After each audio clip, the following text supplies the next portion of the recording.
Bonjour à toutes et à tous, bienvenue dans ce 194e briefing éclairage sur l'actualité en Russie avec un format un tout petit peu particulier aujourd'hui puisque c'est Igor qui va assumer l'entièreté de l'intervention, parce que Arnaud nous revient d'une conférence, il n'a pas eu le temps de tout faire, voilà, mais par contre il nous éclairera de ces immenses lumières au besoin, il corrigera peut-être même ce que va dire Igor. Donc, Igor, tu es sous contrôle et on t'écoute tout de suite. Merci, Président. Bonjour à tous. Alors, aujourd'hui, on a décidé de consacrer l'édition de ce briefing à l'attentat qui s'est déroulé vendredi dernier à Crocus City Hall. Donc, revenir sur cet attentat, un petit peu ce qui s'est passé, ce qu'on en sait à ce jour, et essayer de vous proposer une réflexion un peu sur les conséquences possibles de cet attentat, aussi bien en matière politique intérieure que de politique extérieure, et voir sur le déroulement des opérations en Ukraine. Alors, tout d'abord, très brièvement, le retour sur les faits. Qu'est-ce que l'on sait? Vendredi dernier, un groupe d'assaillants, quatre personnes, ont pris d'assaut le Crocus City Hall, enfin la salle de spectacle de Crocus City Hall, qui était bondée puisque devait s'y jouer le concert du groupe Picnic, d'un groupe de variété, on va dire, à tendance patriotique.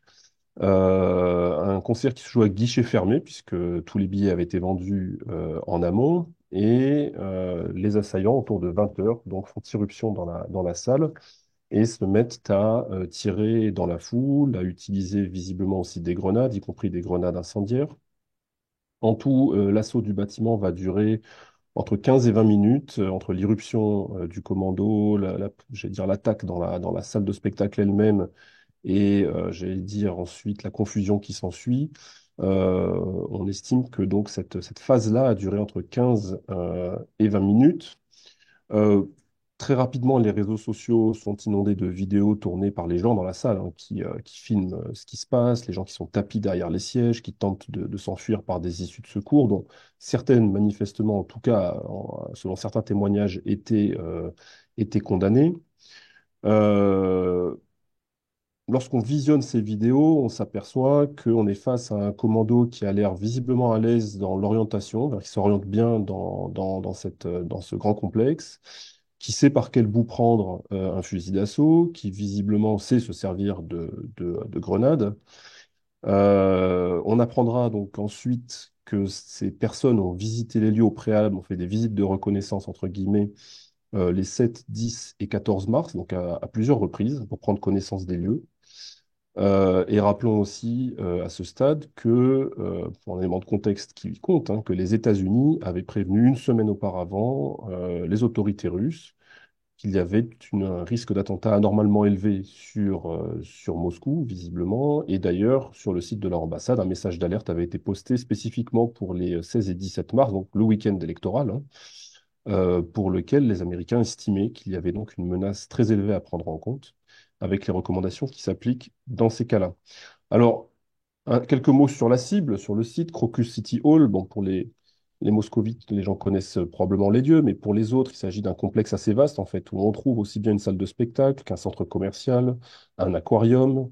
Il y a également des pavillons pour des congrès, donc on est face à un ensemble qui est quand même assez vaste. Bon, c'est la partie salle de concert qui a été visée par l'attaque, mais évidemment, ni la cible, ni l'heure, ni le lieu n'ont été choisis au hasard, puisque la géographie des lieux est assez intéressante à étudier. Crocus City, en fait, est situé sur une espèce de péninsule dans la proche banlieue de Moscou, hein, qui est complètement encerclée par le fleuve Moskva, en fait. Et ce Crocus City, lui, est à l'extrême pointe, si vous voulez, de cette petite péninsule. Et la seule artère principale qui permet de se rendre à ce Crocus City, eh bien, c'est le quatrième périphérique, c'est le MCAD.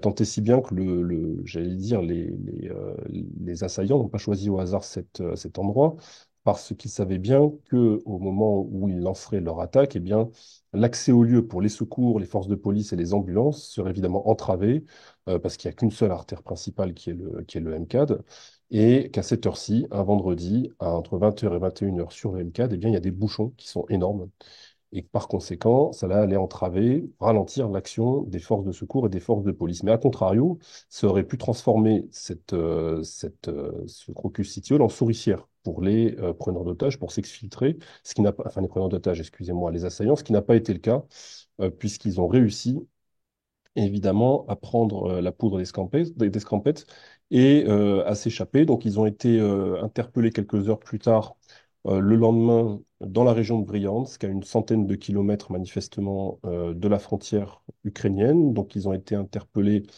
visiblement à la suite d'une course-poursuite partiellement dans la forêt, hein, puisqu'on a vu sur les images diffusées par la police des assaillants qui étaient appréhendés, menottés, vêtus, j'allais dire très légèrement d'ailleurs, ce qui est intéressant à relever, alors que c'est encore, bon, quand même il fait froid, on a vu des forêts enneigées, hein, dès lors que leur véhicule a été intercepté.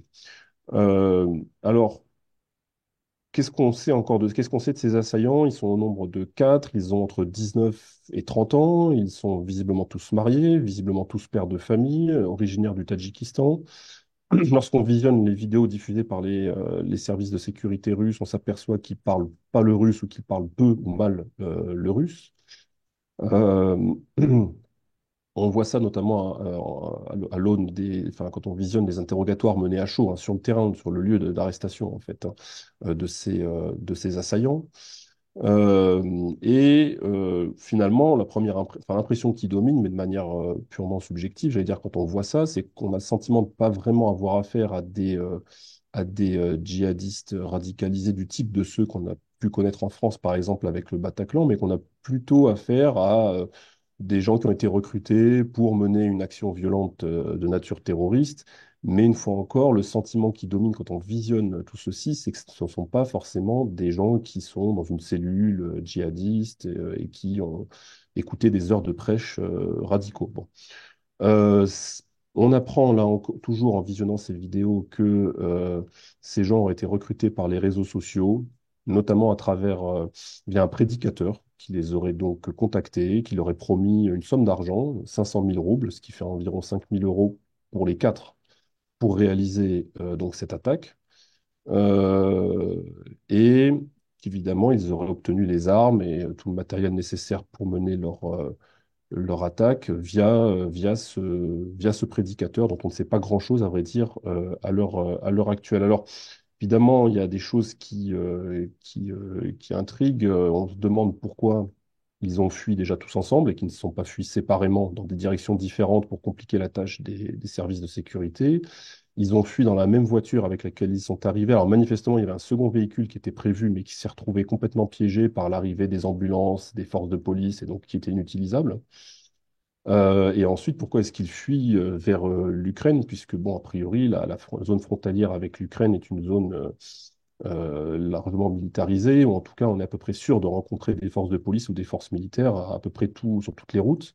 Pourquoi n'ont-ils pas cherché à fuir, je ne sais pas, vers le sud, vers le Kazakhstan ou ailleurs? Bon, il y a un petit peu des zones d'ombre comme ça qui donnent l'impression que cette fuite a été un peu organisée à la va-vite. Et une fois de plus, je le disais, ils sont en pantalon et en t-shirt dans la forêt enneigée. Donc là aussi, on n'a pas senti de préparation pour, le cas échéant, passer à travers la forêt, prendre le maquis, donc avoir des vêtements chauds pour se cacher.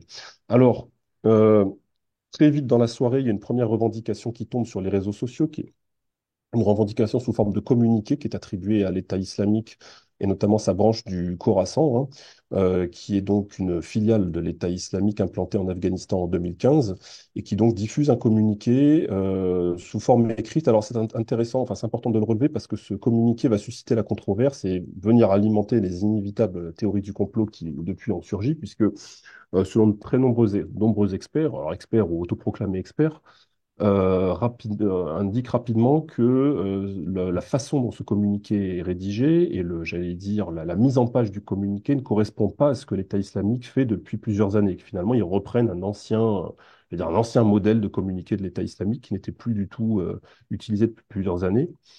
Et une deuxième revendication tombe quelques heures plus tard, celle-là via le média de l'État islamique, hein, Amaq, qui diffuse là, j'allais dire, un communiqué classique avec vidéo à l'appui, des vidéos prises à l'intérieur de Crocus City Hall au moment de l'assaut par les assaillants, et qui donc revendique, au nom de la filiale du Khorasan, hein, l'État islamique Khorasan, eh bien, cet attentat terroriste.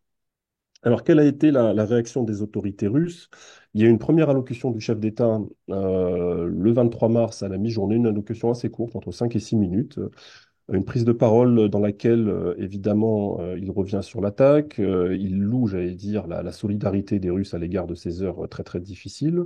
Il informe qu'une 11 personnes ont été appréhendées en tout suite à cette attaque terroriste.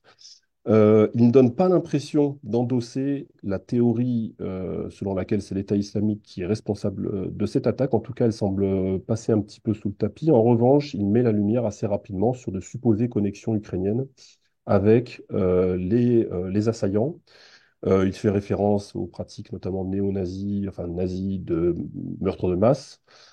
Et donc ensuite, il s'interroge sur le fait que ces gens se dirigeaient vers l'Ukraine et affirme qu'une fenêtre, comme il dit, avait été aménagée à la frontière russo-ukrainienne, frontière qui est fermée, hein, pour permettre leur exfiltration vers l'Ukraine. Alors il y a une seconde allocution un peu plus longue le 25 mars, j'allais dire préalablement une réunion que le chef de l'État tient avec les responsables des structures de sécurité, certains ministères, certains gouverneurs, sur lequel donc, il revient sur la situation. Cette fois-ci, il évoque des islamistes radicalisés.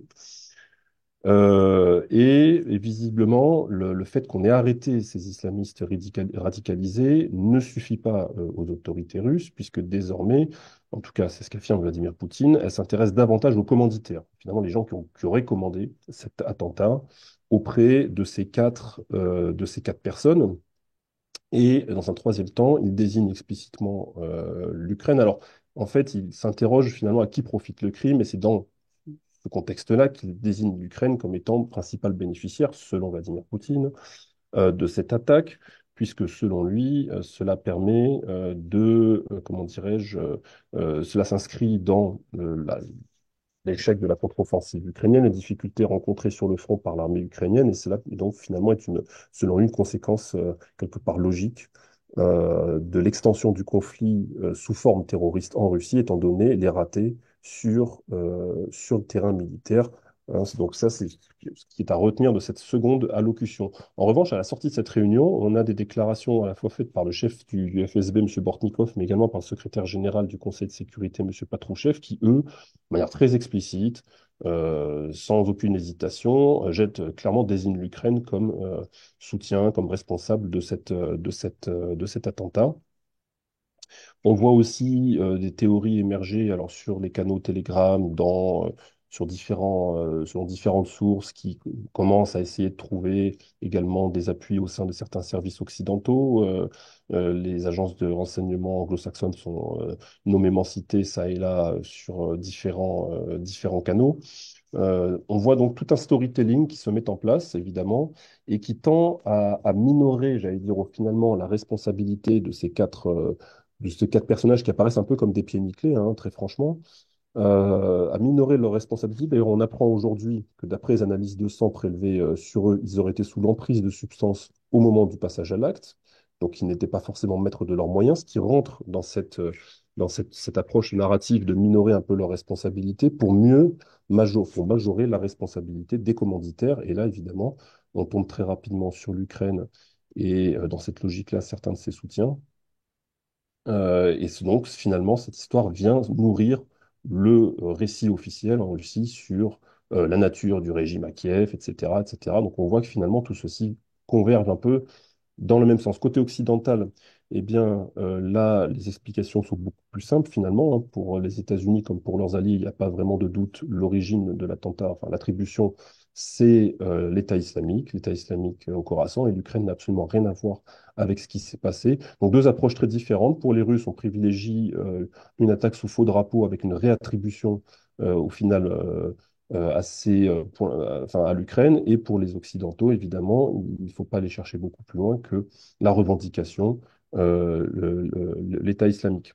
Alors, à quoi faut-il s'attendre? Peuvent être les conséquences qu'on peut imaginer? Alors, en politique intérieure, on a très vite vu deux sujets émerger. D'abord, celui de la peine capitale et celui du durcissement de la politique migratoire. Donc, sur la peine capitale, un certain nombre de personnes se sont exprimées pour expliquer qu'il fallait abroger le moratoire qui existe aujourd'hui, qui existe en Russie sur l'application de la peine de mort.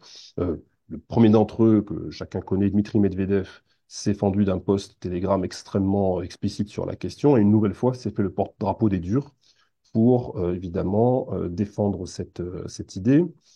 Sur la politique migratoire, en revanche, il y a des facteurs objectifs hein, qui risquent, comment dirais-je, de compliquer des durcissements, puisque, comme vous le savez, l'économie russe est en pleine croissance, elle est en phase de surchauffe et manque de bras. Donc, si jamais on durcit la politique migratoire, qu'on commence à renvoyer des migrants chez eux, on va manquer encore plus de bras et on risque d'accroître encore plus les tensions sur le marché du travail. Donc là, il y aura probablement des difficultés à mettre en œuvre un éventuel durcissement. Cela dit, j'ai constaté que depuis lundi, mardi, on est rentré, j'allais dire, dans la séquence de rétropédalage ou de temporisation, c'est-à-dire que euh, le Kremlin a affirmé, en tout cas l'administration présidentielle a affirmé être étrangère à toute discussion sur la levée du moratoire lié à la peine de mort.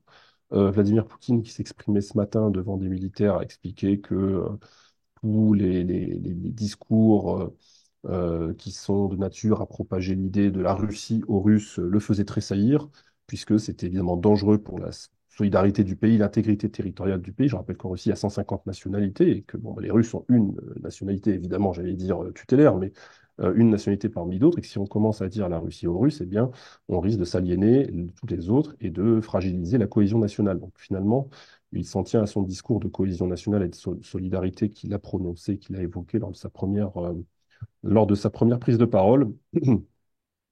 Donc le plus probable, à mon avis, c'est qu'on assiste en réalité progressivement à une dilution des responsabilités, puisque bon, les quatre terroristes sont indiscutablement responsables, mais ils étaient sous emprise, ils ont été manipulés, c'est quelque chose qui ressort dans le discours. Les commanditaires, on explique que c'est l'Ukraine, mais on va chercher des preuves. Le comité d'enquête a été saisi par un groupe de parlementaires de la Douma pour mettre en évidence des preuves de connexion avec les services américains. Donc, troisième, j'allais dire, direction. Bref, une espèce de dilution de ces responsabilités. Et à mon avis, le plus probable est que, il y a intérêt pour les autorités à très vite clore cette séquence tragique et sanglante, mais la clore assez rapidement pour revenir aux affaires les plus pressantes qui sont liées évidemment à l'Ukraine, à l'opération spéciale indépendamment finalement de ce tragique épisode. Alors en matière de politique extérieure, euh, pas de gros changements, en dépit des gestes de sympathie très spontanés qui ont pu avoir lieu ça et là en Occident, il ne faut pas s'attendre à comment dirais-je, une normalisation des relations entre les Russes et les Occidentaux, loin de là. En revanche, avec les Iraniens, on peut s'attendre à une consolidation de la coopération entre les Russes et les Iraniens en matière de lutte antiterroriste. Très probablement, je rappelle que l'Iran fait partie des pays qui ont été touchés par cette branche de l'État islamique au Khorasan, que l'Iran a des capteurs en Afghanistan et que l'Iran n'est pas considéré comme menaçant par la Russie en Asie centrale ou même au Tadjikistan, où pourtant il y a une minorité iranophone et que par conséquent, cette coopération pourrait être considérée par les Russes comme probablement fructueuse pour, comment dirais-je, combler le fossé en la matière, puisque cet attentat, évidemment, met en évidence des failles hein, dans le dispositif, en dépit des signaux envoyés par les États-Unis, qui ont été partiellement pris en compte, pas pris en compte, voire totalement ignorés. On ne saura évidemment pas vraiment. Et évidemment, à ce compte-là, j'allais dire, la dilution, comme je l'évoquais, des responsabilités permet de mettre un peu sous le tapis cet aspect-là, hein, de manquement dans le dispositif, dans le maillage sécuritaire lié aux activités terroristes. Voilà ce que je pouvais dire très schématiquement sur cette attaque terroriste de vendredi dernier.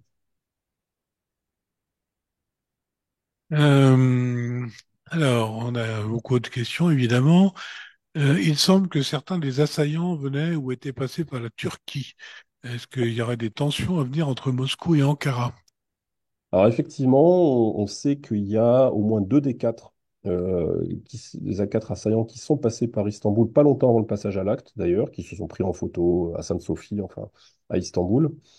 Les autorités turques ont réagi assez rapidement puisqu'elles ont très vite mis sur pied une opération de démantèlement d'une cellule de l'État islamique quelque part en Turquie, je crois, pas loin d'Istanbul et se sont très vite déclarés disposés à coopérer avec les Russes pour évidemment les aider j'allais dire, dans cette tragédie.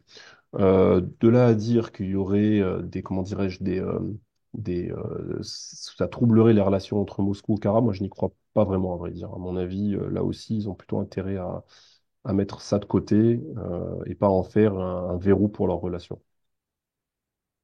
Alors, il y a une autre question aussi qui est un peu agitée, c'est pourquoi Loukachenko donne-t-il une version différente de la fuite vers l'Ukraine? Puisqu'effectivement, il dit que eux fuyaient vers la Biélorussie.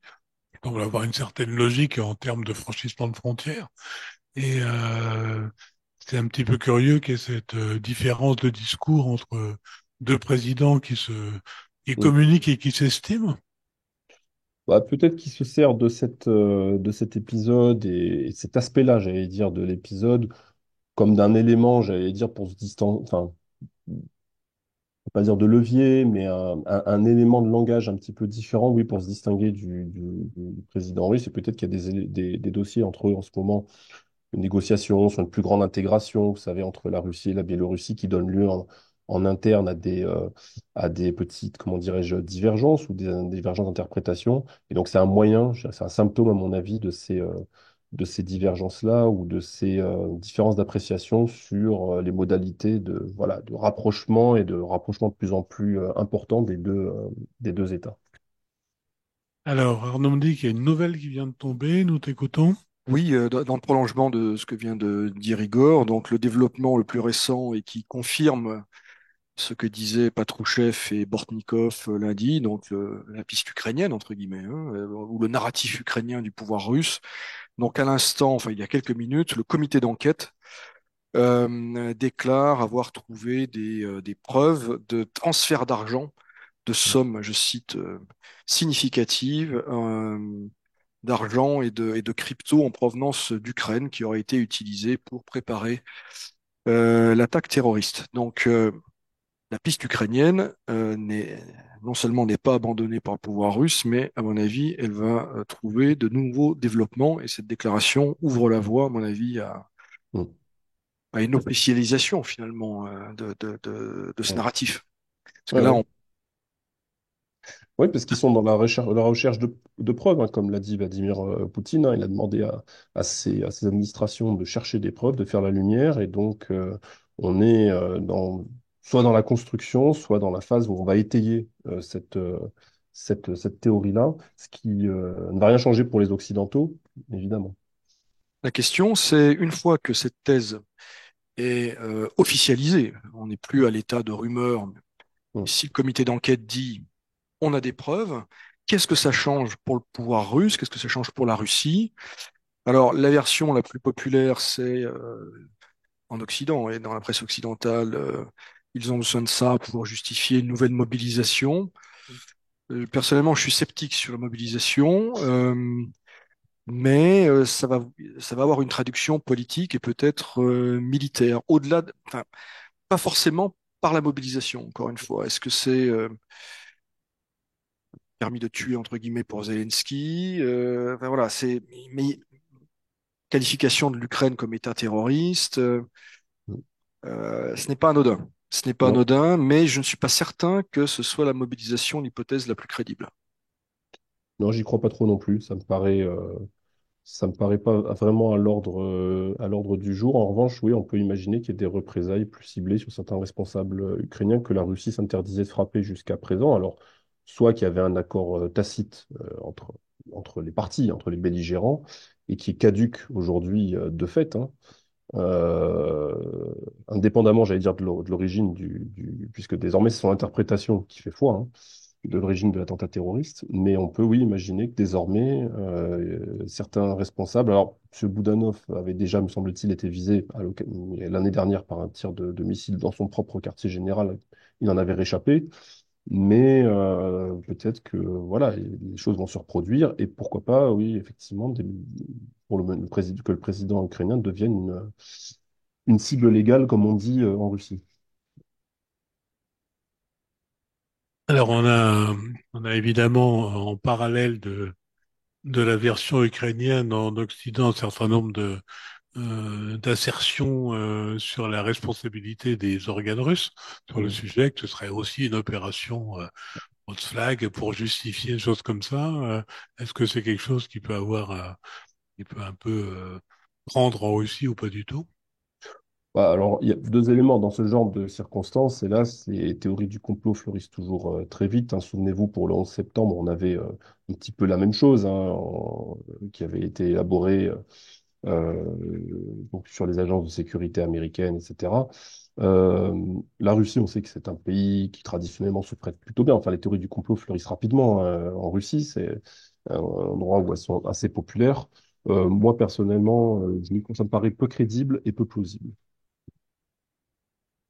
Alors, il y a aussi un certain nombre d'auditeurs qui se disent assez choqués par les images diffusées, par l'arrestation et ensuite les interrogatoires avec des Ah, méthodes ouais, dont à la limite de la torture ouais. et surtout le fait, bon, qu'elles existent, on peut le s'en douter, mais qu'elles soient diffusées, est-ce que c'est une mise en scène volontaire, est-ce que c'est ou Alors, ouais. qu'est-ce que ça veut dire en fait? Non, mais heureusement que tu me poses la question parce que c'est un élément que je voulais évoquer dans mon développement. Déjà, il faut relever le fait qu'ils ont été pris vivants, ce qui ne va pas de soi en Russie. En Russie, d'ordinaire, les terroristes sont neutralisés au cours de l'opération qui vise à reprendre le contrôle de la situation par les forces de police. A fortiori, quand il y a des prises d'otages, cette neutralisation se fait souvent aux dépens de la vie d'otage. Là, il n'y a pas eu de prise d'otage, mais ils ont été pris vivants. Il faut quand même le relever parce qu'en général, c'est pas le cas. Soit ils se font sauter, c'était le cas de personnes qui se font sauter avec leur ceinture d'explosifs, par exemple. Là, je relève qu'ils n'avaient pas de ceinture d'explosifs, contrairement au Bataclan, où les gens étaient équipés en ceinture d'explosifs, par exemple, et étaient venus se retrancher dans la salle de spectacle pour, en gros, y mourir, tuer le plus d'otages et mourir sur place. Là, dans le cas de cette attaque, c'est pas le cas, visiblement. Ils ont décidé de partir, ils n'avaient pas de ceinture d'explosifs. Certains disent que le bâtiment a été miné, ils ont eu le temps de miner le bâtiment sur certains points, à ça, on n'en sait rien. Donc ensuite, ils ont été pris vivants et effectivement, visiblement, la politique, ou en tout cas la volonté des forces de sécurité russes, ça a été de communiquer sur cette capture et de montrer ce qu'il advient ensuite, à mon avis, pour dissuader les éventuels futurs candidats à des actes terroristes de la sorte. Voilà. Après, évidemment, le fait de montrer, pas montrer, c'est condamnable. Oui, évidemment, c'est des choses qui sont. Enfin, moi, si le cœur ne vous en dit pas, ne le regardez pas, évidemment, parce que c'est pas très facile à regarder. Mais est-ce que du coup, la question qui est posée, c'est est-ce que ça ne décrédibilise pas les aveux potentiels obtenus par ces méthodes? Enfin, c'est un peu la Bah, question qui se pose. Est-ce ouais, que c'est pas le risque de cette communication? toujours, mais sachant que, comme je l'ai dit, il y en a certains qui parlent pas du tout le russe, et il y avait la présence d'une interprète, en l'occurrence, pour au moins un d'entre eux, et que pour les autres, ils le parlent, ils le baragouinent, mais sont pas non plus ultra à l'aise pour communiquer en russe. Mais oui, d'une manière générale, obtenir des aveux sous la torture, c'est, comment dirais-je, c'est pas forcément le meilleur moyen d'avoir de vraies informations. Je suis d'accord avec tout ce qui a été dit par Igor. Simplement, il me semble que je suis pas certain que les aveux soient le principal objectif. Je pense que l'objectif, c'était d'envoyer un signal à la société russe. Après, c'est quand même cette tragédie, cette faille, de montrer que, bon, avant l'éventuel débat sur la peine de mort, ils vont morfler, entre guillemets. Voilà. Je pense que c'est pour donner un petit peu voilà, calmer un petit peu la colère populaire. Je pense Ouais, que ouais, c'est ça. ouais, oui, je suis d'accord. Ouais. Très bien. Mais écoutez, je n'ai pas tellement d'autres questions. Est-ce que vous voulez intervenir sur d'autres sujets? Ou on remet ça jeudi prochain, comme vous le souhaitez. C'est bon. Très bien. Ben, merci à tous de votre attention. Merci Igor de ce long développement. Merci Arnaud de tes explications complémentaires. Et on se retrouve donc jeudi prochain pour un nouveau briefing. D'ici là, encore une fois, nous renouvelons nos pensées et condoléances au peuple russe pour cette tragédie. Et nous nous retrouvons jeudi prochain. Tenez bon.